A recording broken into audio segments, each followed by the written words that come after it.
vous voir. Et c'est vrai que c'est plein d'émotions. Et bien, pour moi, de rentrer dans cette salle après des années où je suis rentré, et comme tu disais, je suis rentré il y a plus de 40 ans dans cette salle. J'avais un petit couffin à la main. Mon fils venait d'être guéri miraculeusement à la polyclinique de Grande-Sainte. Il venait d'être secouru, sauvé par Jésus. Et un vieux marin d'ici, Joël Willick, pour ceux qui ont connu, Émery, eh bien, m'avait dit « Jésus parle ». Et comme j'étais un bon buveur et un bon fumeur de hashish, je lui avais dit « T'as fumé la moquette, hein ?» Jusqu'au jour où Jésus est venu me parler. Sur cette route, sur cette autoroute qui mène à Grande-Sainte, Dieu m'a dit « Tu es un homme mort ». Sa main est descendue sur le berceau de mon fils. En un instant, mon fils a été guéri. Je suis arrivé à la clinique avec une joie énorme dans mon cœur. Je ne comprenais rien de ce qui s'était passé. Une demi-heure plus tard, les médecins venaient me voir pour me disant que j'étais fou, que l'enfant devait partir à Lille, en cité hospitalière. Son pronostic vital était engagé. Quelques heures avant, j'étais sur la plage de Dunkerque. J'avais enterré ma fille 11 mois plus tôt. Et j'allais maintenant enterrer mon fils, dont son pronostic vital était engagé. Et là, je ne sais pas vers qui j'ai crié, vers le ciel. Je ne sais pas ce qui s'est passé vraiment ce matin. Mais je sais que c'est Jésus qui m'a choisi. C'est lui qui est descendu sur cette route et l'enfant a été guéri instantanément. Ma femme ne comprenait pas. Elle croyait que j'avais bu ou quelque chose. Tellement ma joie était immense. Et tellement son chagrin à elle était profond. Mais une demi-heure après, elle a eu le bébé dans ses bras. Ma vie venait de changer. Et je suis rentré dans cette salle une semaine plus tard pour dire merci à Jésus. À la manière un peu catho, vous savez, on va allumer une bougie et puis on va se barrer. Parce que le bateau, il était là. Et mon idée, c'était de faire le tour du monde. On vivait aux Antilles depuis 2 ans avec ma femme. Je suis un ancien aventurier. J'avais vécu pendant des années. J'ai fait le tour de l'Atlantique plusieurs fois. J'ai vécu en Brésil. Et je voulais passer ma vie en voyage. Et pour moi, le voyage, c'était ma raison de vivre. Et là, en venant offrir à Dieu cette bougie, alors j'ai appris pourquoi j'étais mort. J'étais un homme mort simplement parce que je n'avais pas de contact avec la vie réelle. J'allais au bout du monde chercher ce contact et Jésus me l'a donné sur cette autoroute à Dunkerque, dans mon port d'attache. J'allais au bout du monde chercher ce que j'avais à la maison. La Bible dit, il est près de toi ce soir dans ton cœur. Laisse-le te parler. Amen. Il n'est pas, pars pas plus loin. Laisse-le te parler. Et là, en venant pour remercier ce Seigneur, j'ai compris que ce soir-là, Dieu m'a dit, tu es venu pour allumer une bougie, mais je vais allumer ta vie. Et c'est toi qui brûleras tout au long de ta vie. Et bien sûr, ceux qui étaient là dès le commencement, ils m'ont vu grandir. Je ne voulais pas d'enfants. Et Dieu a commencé un voyage pour moi, le voyage de la famille. On a eu 5 enfants. Ils ont tous fait Bac plus 5, ils ont grandi, ils sont tous au Seigneur, éparpillés partout en France, et même une en Irlande. Voilà. Et Dieu les poursuit. Quelquefois, ils attristent le Saint-Esprit. Est-ce que vous avez déjà attristé le Saint-Esprit? Aïe, aïe, aïe, ça fait mal, hein? Mais vous savez qu'on ne peut pas se perdre. Hein? Le roi David a attristé le Saint-Esprit, mais il n'a pas été perdu. Alléluia. Le Saint-Esprit, par le biais d'un homme de Dieu, est venu le rechercher. Alléluia. Et au lieu de mourir, il a vécu avec certaines souffrances liées à ses fautes. Mais il a su rester l'homme selon le cœur de Dieu. J'aimerais vous dire, quel que soit l'état où vous êtes arrivé ce soir, et le chagrin que vous avez pu provoquer à votre papa, parce que Dieu c'est un papa, hein, eh bien il va vous chérir sur son cœur. Alléluia. Vous savez, il y a quelque chose qu'on ne peut pas perdre.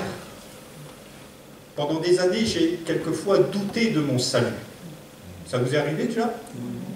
Ouais. Ne doutez jamais de celui qui vous a donné son nom.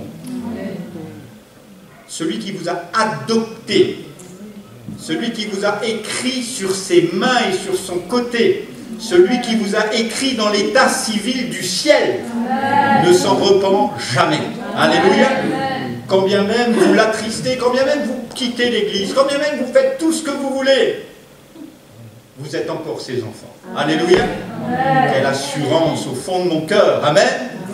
Au jour où on est frappé, où on est comme détruit, où on ne devient plus rien, de savoir que je suis encore enfant de Dieu. Quand bien même vous finissez en tôle, là je suis quelqu'un qui juste après son baptême a fait une bêtise extraordinaire et je suis allé le voir en prison, c'est encore mon frère. Bien sûr il a péché, et bien sûr ça c'est dans le monde entier puisqu'il était dans les journaux, mais il est toujours un fils du royaume. Alléluia. Et il mérite encore notre attention, notre affection. Amen. Amen. Exactement comme si vous aviez un fils à la maison et qu'il devenait le pire des brigands, s'il portait encore le nom de famille, eh bien, il garde son nom de famille. Quand vous êtes devenu fils du royaume, vous l'êtes pour l'éternité. Amen. Amen. Ne laissez pas l'adversaire vous donner un doute quant au salut. Ça a été pour moi une souffrance, mais Dieu est venu me chercher, me ramener sur son cœur, bien souvent, et maintenant il a vraiment gravé en moi, après des années, cette certitude, t'inquiète pas, tu vas encore me faire du chagrin, hein, parce qu'on attriste toujours son Père, mais je t'aimerai toujours. Alléluia. Dieu a payé pour nos péchés d'hier, ceux d'aujourd'hui. Donc c'est vrai, le péché c'est rater le but, mais ceux de demain aussi. Alléluia. Il a payé pour tout. Alors vous pouvez marcher avec joie, sans avoir peur de pécher, parce que papa est là. Alléluia. C'est ça le véritable évangile de la grâce. Amen. Voilà, je vous ai parlé un peu de mon passé il y a très loin, et puis j'aimerais maintenant, si la vidéo est prête, avec le son s'il vous plaît, ce sera merveilleux. Et ça va vous donner une idée de, après ma vie de famille, après avoir voyagé pendant des années, quand Dieu m'a arrêté, en fait, il m'a mis pendant 40 ans à la maison à élever des enfants. Et maintenant, voilà où il m'emmène. Il y a du son? Voilà, donc, j'ai été pasteur à Vannes. Voilà les merveilles que j'ai fait. Voilà, là, vous êtes au-dessus de White. Jésus dit, ils imposeront les mains aux seront guéris. S'ils sont entre les mains de puissance mauvaise, de démons, Jésus dit, ils chasseront les démons. Alléluia.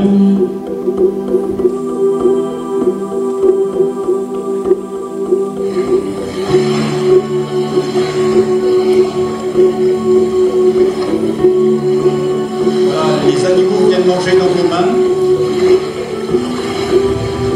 L'église de Wainé vous salue. Je peux démarrer lors de mon départ de Wainé. Là, vous êtes sur l'île de Rayatea, au marché. Une île où il y a 7000 habitants. L'île précédente, il n'y a que 3000 habitants.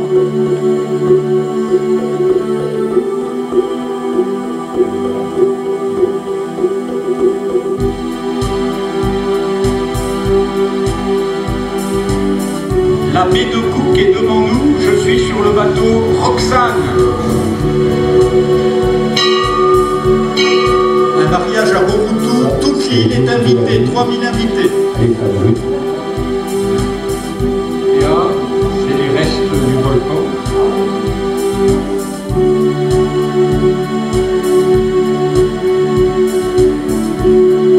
Dans les églises, ça finit toujours par un banquet.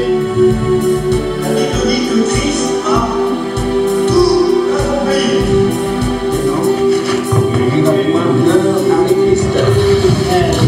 Avec tous les pasteurs, là le pasteur Albert Richardson, un ancien missionnaire de chez nous, avec un pasteur Baptiste à côté. Tous les deux, voilà.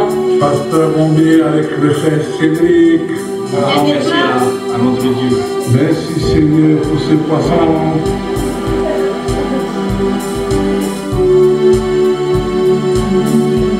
Si vous êtes lié par la superstition, voilà, la superstition est très présente. Vous avez fait des serments avec du sang.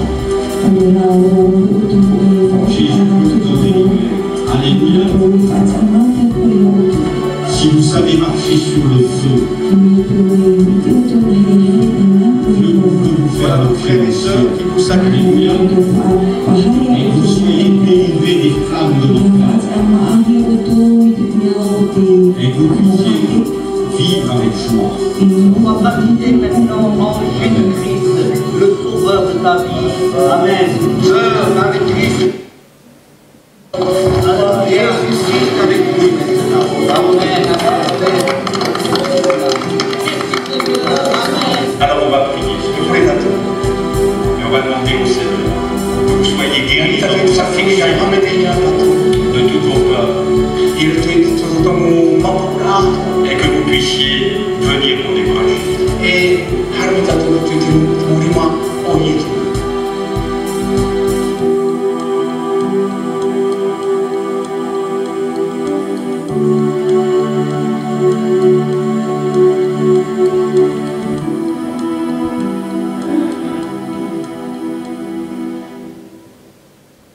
Voilà, alléluia, merci pour la projection, merci pour la technique.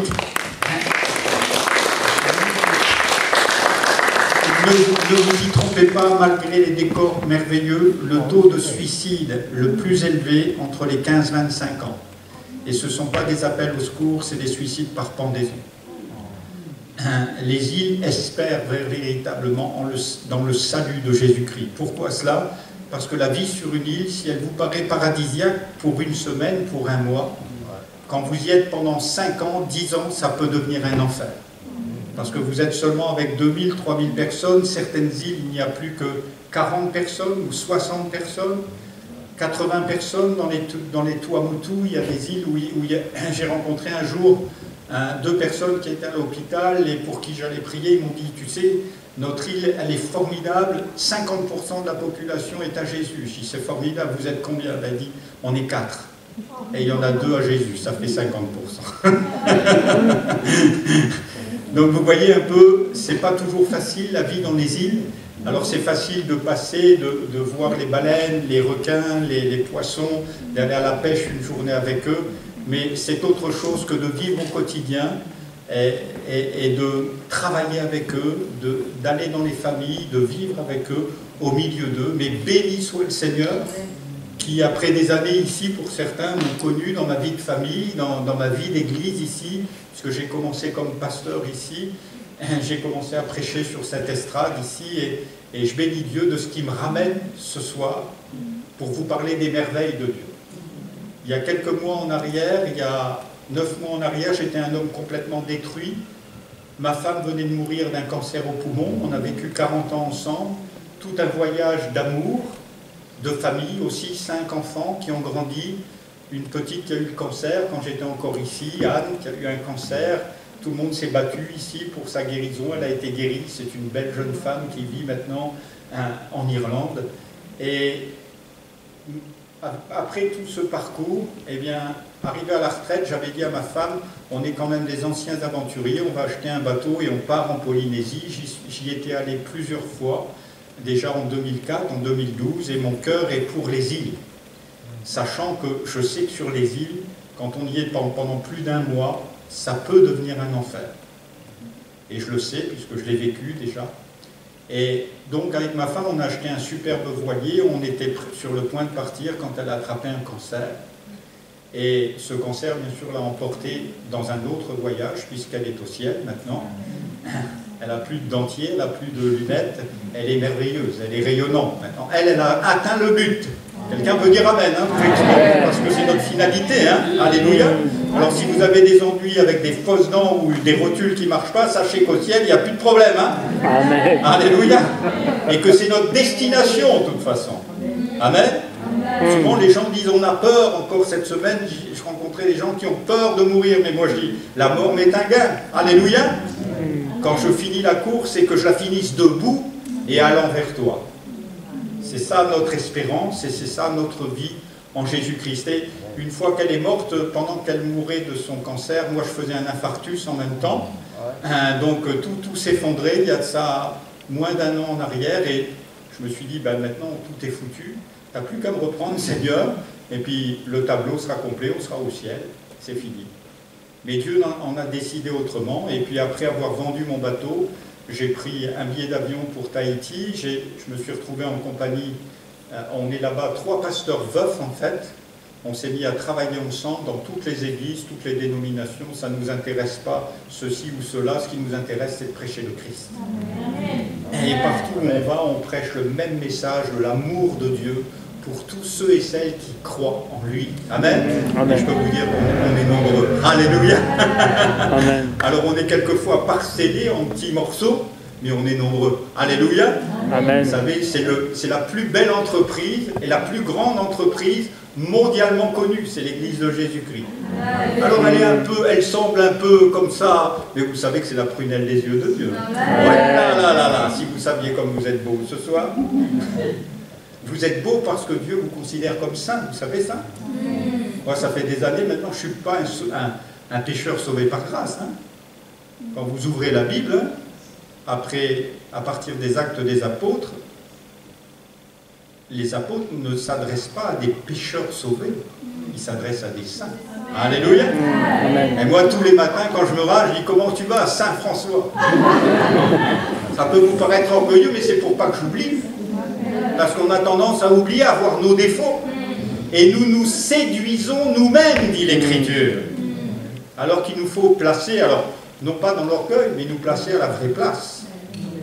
Moi, je suis enfant de Dieu. Est-ce que vous l'êtes? Ah, vous pouvez dire Alléluia. Amen. Parce que nous le sommes, dira Jean. On est enfant de Dieu. Amen. Et on est écrit sur ses mains. On est écrit avec son sang. Il nous a purifiés de nos péchés, mais ce n'était pas suffisant. Il nous a ramenés de la mort à la vie. Alléluia. Bon, j'aimerais des sourires, hein, parce que quand on est vivant, on sourit. Hein. Amen. La vie chrétienne, c'est pas non, c'est Alléluia. On touche le ciel ce soir. Amen. On touche la guérison. On touche la bénédiction. On touche la vie. Amen. On touche l'espoir. Dieu va toucher mon mari. Ah, vous ne le connaissez pas celui-là. Non, mais Dieu le connaît. T'inquiète pas. T'inquiète pas pour lui. Il le connaît. Amen. Et il va s'occuper de lui, mais il va aussi s'occuper de toi. Amen. On ouvre la Bible, 1 Corinthiens 2. À 2 h du matin, j'étais dans mon lit et je dis, Seigneur, si j'ai rien pour eux, je reste à la maison. Parce que soit je viens en feu, soit je suis qu'un bout de glace, tu me restes à la maison, tu me réchauffes. Alors à 2 h du matin, Dieu m'a mis cette pensée dans le cœur pour vous ce soir, et je pense qu'il y a une parole Réma. Vous n'êtes pas venus seulement pour qu'on lise un livre, hein? Ah, non. Vous êtes venus pour avoir un cœur qui s'ouvre. Vous êtes venus pour guérir. Vous êtes venus pour grandir. Vous êtes venus pour aimer. Vous êtes venus pour vous élargir. Ah ben, alléluia. On est dans un truc de bodybuilding ici, hein? Avec Jésus, oui.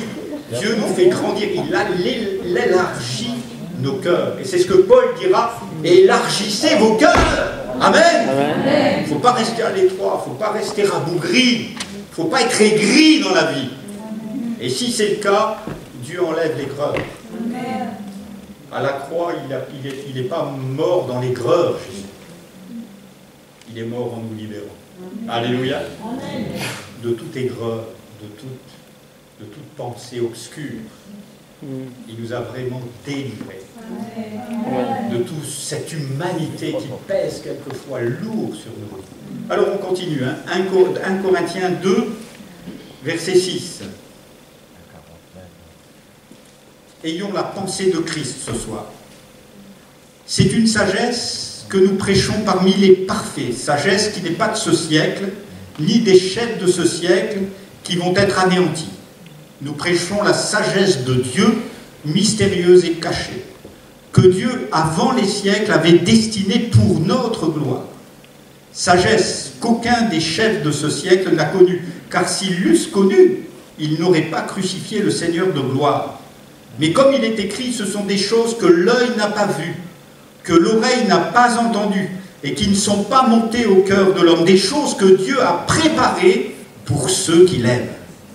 Dieu nous les a révélés par l'Esprit, car l'Esprit sonde tout, même les profondeurs de Dieu. Lequel des hommes, en effet, connaît les choses de l'homme, si ce n'est l'Esprit de l'homme, qui est en lui.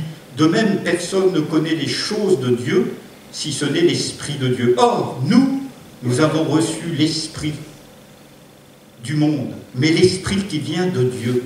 Nous n'avons pas reçu l'Esprit du monde, mais l'Esprit qui vient de Dieu, afin que nous connaissions les choses que Dieu nous a données par sa grâce. Et nous en parlons non avec des discours qu'enseigne la sagesse humaine, mais avec ceux qu'enseigne l'Esprit, employant un langage spirituel pour les choses spirituelles. Mais l'homme animal ne reçoit pas les choses de l'Esprit de Dieu, car elles sont une folie pour lui. Et il ne peut les connaître parce que c'est spirituellement qu'on en juge. L'homme spirituel, au contraire, juge de tout. Il n'est lui-même jugé par personne. Car qui a connu la pensée du Seigneur pour l'instruire? Or, nous avons la pensée de Christ. Amen. Alléluia. Amen. Le gars, il sait de quoi il parle, là. Hein? Oh là là, il dit, nous avons la pensée de Christ. Alléluia. Amen. Il faut réaliser que Dieu met en nous des paroles vivantes. Et il nous donne sa pensée. Il y a des années en arrière, Dieu m'a mis sur le cœur, les îles espèrent en moi. J'étais tout jeune converti, j'étais dans cette salle. Je suis un dyslexique. Et quand on m'a offert la Bible, quand Joël Huillick, Mairie m'ont offert la Bible, j'ai fichu ça dans mon bateau. J'ai dit, mais qu'est-ce qu'il dit? J'ai juste besoin de lire mes cartes maritimes et mon compas et mon sextant pour aller au bout du monde. Je n'ai pas besoin de bouquins. Mais quand Dieu a touché mon cœur, j'ai lu cette Bible en 2 mois. Et les gens me disaient, mais... Et puis même des anciens, ils me disaient, mais c'est compliqué, tu comprends? C'est un livre d'enfants. C'est un livre pour les enfants. Et Jésus dit, mais si vous ne devenez pas comme des petits-enfants, vous n'entrez pas dans le royaume de Dieu. Et quand vous êtes comme un petit enfant, pendant ces 2 mois, en fait, c'était pas un livre que j'ouvrais. Et c'est toujours pas, cette nuit encore à 2 h du matin, c'est pas un livre que j'ouvre, c'est papa qui m'ouvre son cœur. Amen. Et c'est complètement différent. Parce que ce n'est pas des lettres de pierre, c'est des mots d'amour qu'il sème en nous. Amen. Amen. Et là, quand vous vous levez, mais vous rayonnez de joie. Alléluia. Amen. Et c'est à ça, bien sûr, que nous sommes appelés. Nous avons la pensée de Christ. C'est quelque chose, ce qui est quelque chose, dira l'apôtre Paul, c'est d'être une nouvelle création.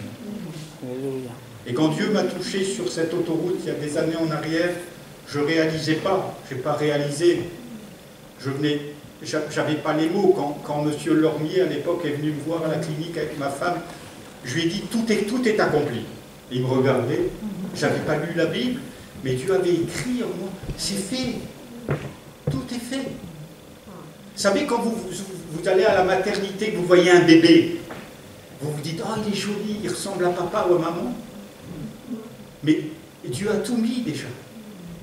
Son cursus scolaire, la femme qu'il va avoir ou l'homme qu'il va rencontrer, le bonheur de le rencontrer un jour, les carrefours de sa vie où il va rencontrer le Seigneur.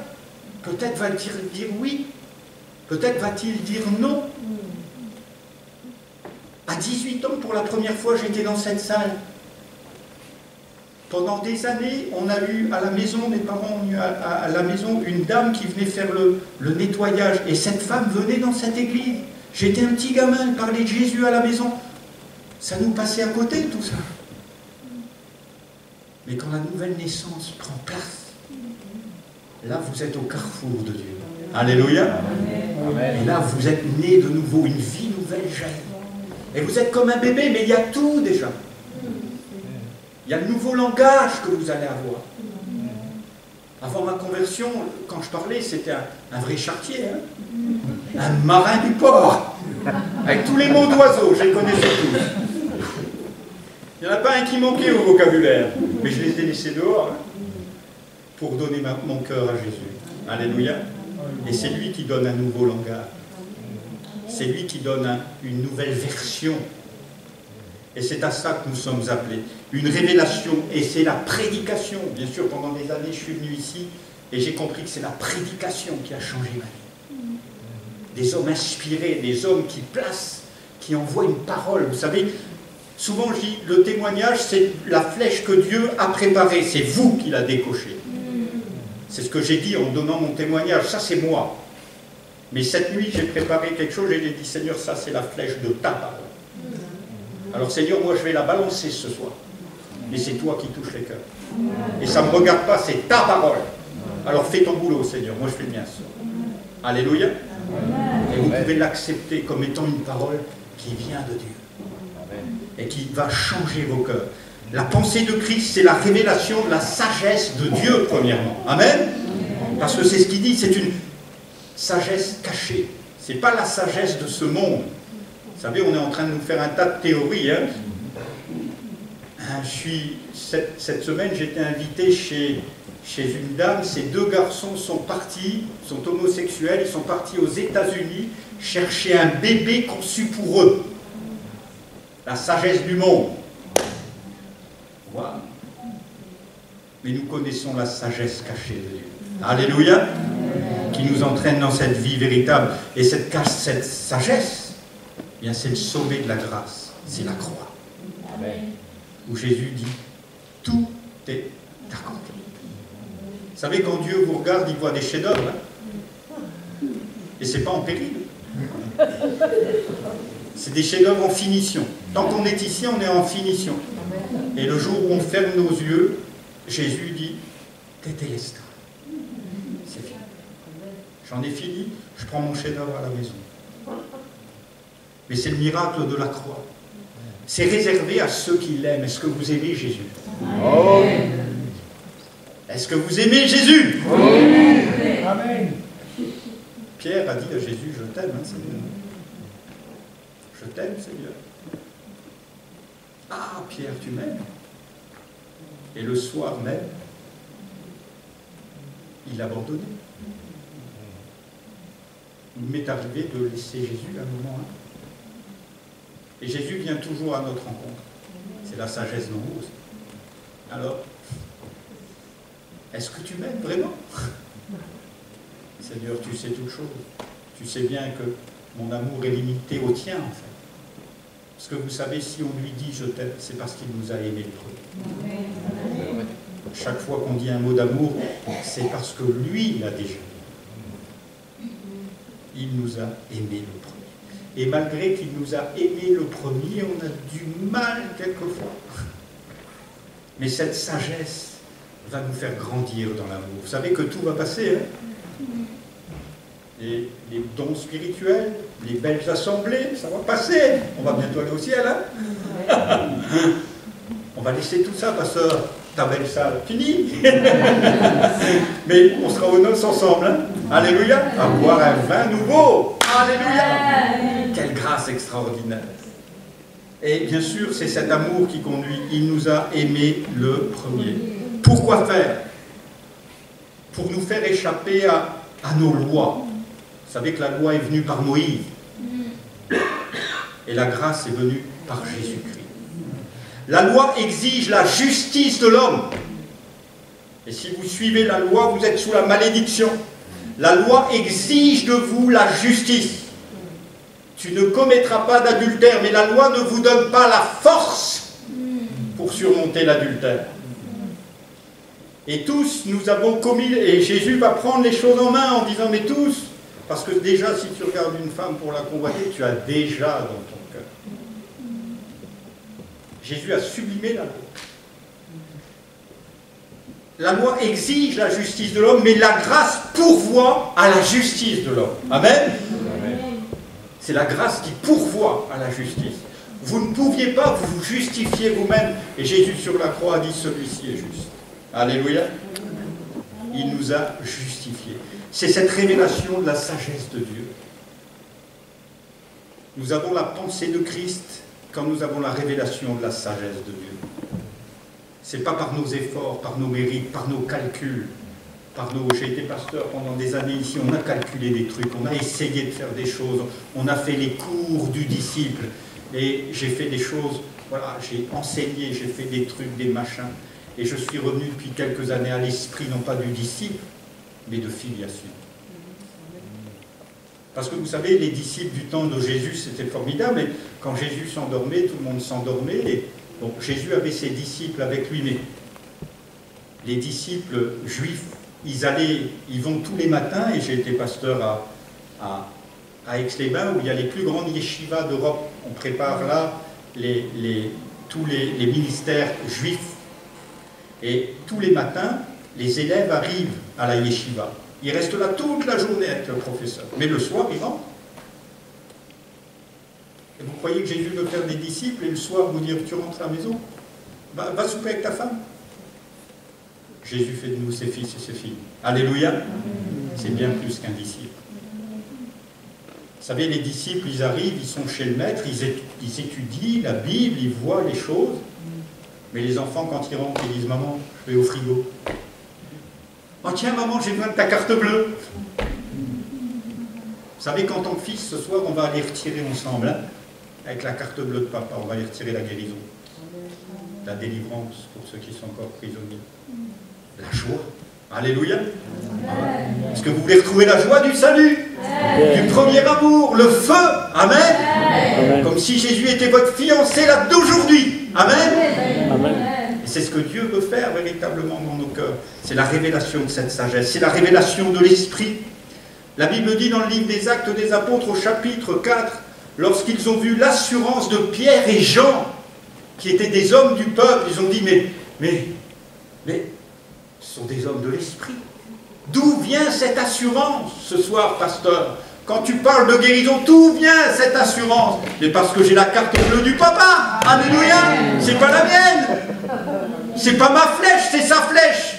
Si tu as dit que tu guérissais les malades, tu vas le faire ce soir. Amen. Parce que c'est ta parole. Alléluia.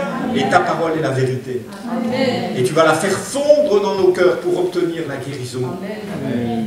Pour qu'on soit assuré, oui, en se levant ce soir, assuré que, ben oui, c'est toi qui viens de guérir. C'est pas un pasteur qui parle, c'est pas des mots, c'est la vie qui jaillit. Je suis venu, dit Jésus, pour que mes brebis aient la vie. Un petit peu, quoi. Un petit peu, pour qu'ils viennent le dimanche. Un petit peu, le dimanche, ils donnent une offrande. C'est une belle vie. Non, une vie abondante. Alléluia. C'est une vie où dans chacune de vos relations, vous sentez le feu. Hier soir, j'étais invité à un apéro avec la famille. Ça faisait longtemps qu'avec mes cousins, je ne les avais pas vus depuis des années. Et puis, comme ils reviennent de voyage et qu'ils repartent en voyage, ils ont dit il faut qu'on voit François. Et j'étais scotché parce que un de mes cousins dit François, j'ai regardé tes trucs là sur YouTube. Parce qu'il y a une chaîne YouTube, à Gambé Jean-François. Alors il a regardé. Il dit quand même, tu parles pas comme un curé là. T'es toujours en train de gesticuler, toi. Je dis, ouais. Et pendant 3 quarts d'heure, toute la famille, il y avait 4 couples. Et j'ai pas vu comment c'est parti, mais mon feu, mon cœur s'est mis en fusion, et ils étaient en train d'écouter l'évangile. Et j'y saigne. Il y a que toi pour faire un truc pareil, hein? Hein? Ouais, ils buvaient la parole. Alléluia. Alors qu'ils étaient là pour l'apéro. Ils ont bu l'apéro du ciel. Alléluia. Ça ne nous a pas empêché de boire un petit apéro après. Hein? Mais non, on est là pour la joie. Pas pour l'ivresse du monde, mais pour l'ivresse de l'esprit. Amen. Amen. C'est la révélation de l'esprit. Il faut avoir de l'assurance. Et quand ils ont vu l'assurance de Pierre et de Jean, ils ont dit, mais qui sont ces gens qui parlent avec une telle audace? Comment peuvent-ils avoir l'audace de retirer des chèques de la part de Dieu et de guérir les malades? Mais c'est parce que simplement Dieu nous les donne. Quelle grâce extraordinaire. C'est une conviction. Ce qui n'est pas conviction, c'est un péché. Ce qui n'est pas conviction est péché. Il faut qu'on soit des gens convaincus. Les îles espèrent en moi. Pendant 40 ans, j'ai attendu. Mais j'étais convaincu qu'un jour, Dieu allait le faire. Quand ma vie a basculé, quand ma femme est morte, quand j'ai vendu mon bateau, j'ai dit, il n'y a plus rien, hein, Seigneur. Et c'est là que, quand il n'y a plus rien, vous savez, à la croix, il n'y avait plus rien. On a défait le corps de Jésus, on a dit, ça y est, c'est fini le christianisme. Ça y est, on l'a liquidé, là, le faiseur de miracles. 3 jours après, il est ressuscité. Alléluia. Et il est encore ici ce soir. Alléluia. Le faiseur de miracles, il est là. Alléluia. Et son nom, c'est Jésus. grâce pour toi. Amen. Parce qu'il veut que ce soit une révélation d'esprit. Quand Moïse est descendu,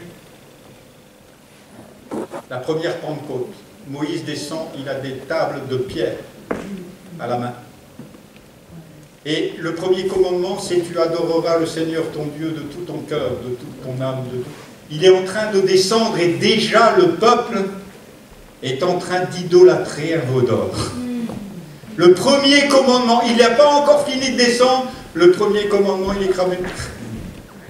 Et la Bible dit que ce jour-là, il y a eu 3000 cadavres. 3000 hommes sont morts. Le jour de la Pentecôte, ce Pierre qui avait renié Jésus quelque temps avant, ce Pierre qui vivait une vie de l'esprit, une passion, ce Pierre se met à prêcher l'évangile de tout son cœur, et 3000 hommes sont baptisés dans le Saint-Esprit. Quelqu'un peut dire Amen ou j'explose? Amen. Alléluia. Est-ce que vous voulez être de ces gens remplis de feu? Amen. Ils étaient là, venus à la Pentecôte, ils étaient là pour une fête religieuse, peut-être vous êtes venus pour un moment de prière ce soir, vous avez l'habitude parce qu'on a toujours nos déroulements un petit peu bien préparés, pasteur. Et on est comme ça. Et quand Dieu fout le feu à la maison, alléluia, alors les malades sont guéris, les boîtes marchent, et on finit en dansant. C'est à ça que nous sommes appelés, une révélation de l'esprit. Pierre l'a reçue et nous la recevons aussi ce soir. Et c'est une révélation de liberté. Alléluia. Je bénis Dieu parce que je suis avec un frangin qui me laisse la liberté ce soir. J'ai un peu d'audace. Mais lui aussi il en a quand il prêche. Parce qu'on a reçu le même Seigneur. Et cette audace de bénir Dieu et de parler avec autorité de sa part. Non pas qu'on est orgueilleux, mais Dieu place un tel feu en nous qu'on voudrait que tout le monde s'embrasse et que tout le monde suive ce Jésus. La Bible dit il juge de tout et il n'est lui-même jugé par personne. Alléluia, quelle liberté! Alors peut-être vous allez partir en disant bah, on a eu un pasteur un peu foufou, vous allez juger les choses. Mais peu importe pour moi, l'important c'est la conviction de vous apporter la parole de Dieu. De vous apporter cette flèche qu'il a mis dans mon cœur, je vous dis à 2 h du matin. Il n'y a plus de condamnation pour ceux qui sont en Jésus. Alléluia. Quel que soit l'état, quel que soit le cœur. Vous savez, quand je suis à Tahiti, j'ai un collier de fleurs, quelquefois il y a ci, quelquefois il y a là, mais je prêche toujours la même parole, la parole de la grâce. Il n'y a rien que vous pouvez arracher à Dieu ce soir. Malgré tous vos efforts, malgré tout votre travail, tout n'est que gâché. C'est pas parce qu'un enfant a son bac ou qu'il ne l'a pas que vous n'allez pas le recevoir à la maison. Et quand bien même vous avez échoué, même dans votre vie chrétienne, Jésus veut vous serrer dans les bras. Il n'y a pas de condamnation pour ceux qui sont en Jésus-Christ. Et je voudrais simplement en terminer en parlant des armes offensives et défensives de la justice dont Dieu parle. Parce que beaucoup de chrétiens se laissent faire, en fait, dans leur vie en disant « mais je suis chrétien, je ne peux plus toucher à rien ». Or, les armes offensives, c'est simple. Les armes offensives supplantent la loi. Jésus n'a pas aboli la loi, il l'a accompli pour nous. Amen. C'est fait, tout est accompli. Il n'y a pas besoin d'avoir une cravate ou d'être en costard pour réussir sa vie. Il y a besoin de croire que nous sommes justifiés par l'arme offensive de la croix. Amen. C'est le tout accompli de la croix qui permet ce soir à Dieu de me justifier devant lui. Et d'être juste devant lui. Devant ma famille, devant les enfants, devant tous. Quel que soit ce qu'ils pensent ou ce qu'ils disent. C'est les armes offensives de la justice. Qui guérissent même la femme adultère. Vous savez, cette femme prise en flagrant délit d'adultère. Les hommes de la loi viennent pour l'accuser. Il est écrit, pasteur, c'était dans la Bible. Il est écrit, toi, que dis-tu? Et Jésus va écrire. On ne sait pas ce qu'il a écrit. Moi, je sais, il a écrit dans chacun des cœurs. dans chacun des cœurs qui étaient là. Et la Bible dit que tous, accusés par leur conscience, du plus vieux jusqu'au plus jeune, tous sont partis. Et Jésus s'adresse à cette femme prise en flagrant délit d'adultère. Où sont ceux qui t'accusent? Ils ne sont plus là. L'arme offensive, Christ, fait reculer la condamnation. Amen. Et toi, qu'est-ce que tu penses? Je ne te condamne pas non plus. Mais si c'était arrêté là, il n'y aurait que la moitié de la page. Mais Jésus va lui donner la force. Va et ne pêche plus. Alléluia. Parce que ça, c'est la puissance de l'évangile. Va, je vais être avec toi, je vais être en toi maintenant. Et le péché n'aura plus de pouvoir. Alléluia. Jésus a vaincu le péché, non pas pour que nous restions dans le péché, mais que nous puissions marcher dessus. Alléluia. Et c'est à ça que nous sommes véritablement après à saisir l'arme offensive de la justice, mais aussi l'arme défensive de la justice. L'apôtre Paul étant accusé, étant traîné à Jérusalem, il ne va pas se laisser faire en fait. On va le frapper même, et il va dire, mais avez-vous le droit de frapper un citoyen romain? Et là, il utilise les armes défensives de la justice. Et là, tout le monde commence à baliser quand même, hein, parce qu'ils ont frappé un citoyen romain.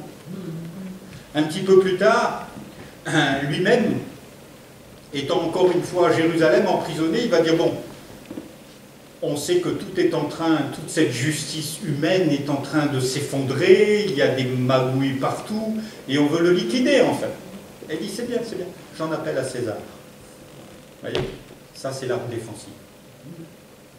Et on sait que Dieu va le conduire à Rome. Lui aussi il part en voyage. Alléluia. Tout frais payé par l'Empire pour aller voir le grand patron à Rome. Alléluia. Et on sait que plusieurs de la famille de César vont se convertir à Jésus. Waouh! Quelqu'un peut dire Amen ou j'explose? C'est ça l'évangile, c'est la puissance de Dieu pour le salut de quiconque croit, mais c'est recevons ce soir la pensée de Christ. Alléluia! La pensée de Christ, c'est une pensée de triomphe pour son épouse. Amen! Vous n'êtes pas n'importe qui, vous êtes des saints, vous êtes une épouse qui est préparée. Jésus revient bientôt. Il vient chercher une épouse sans rides. Alléluia. Mesdames, plus besoin de passer du temps en maquillage. Hein. Vous pouvez vous mettre devant Dieu. Hein. Alléluia. Sans rides, sans taches. Alléluia. Parce que c'est comme ça que Dieu vous voit. C'est comme ça que vous serez au ciel. C'est tellement vrai que vous ne pourrez même pas rester comme ça. La Bible dit en un clin d'œil, nous serons changés. Alléluia. Plus de dentier, plus de lunettes, plus rien, on laisse tout. Alléluia. Et on monte au ciel. Parfaitement fini. Nous prêchons pour les parfaits ce soir. Alléluia. Parce qu'ils sont vus par Dieu comme étant les parfaits en Jésus-Christ. Amen. Alors je voudrais maintenant avoir un moment où prier pour ceux et celles qui ont reçu ce message et qui ont besoin de cette flamme de feu ce soir. J'aimerais vraiment prier pour vous, afin que Dieu vous ranime la flamme et vous puissiez saisir la pensée de Jésus pour votre vie. Est-ce que vous la désirez?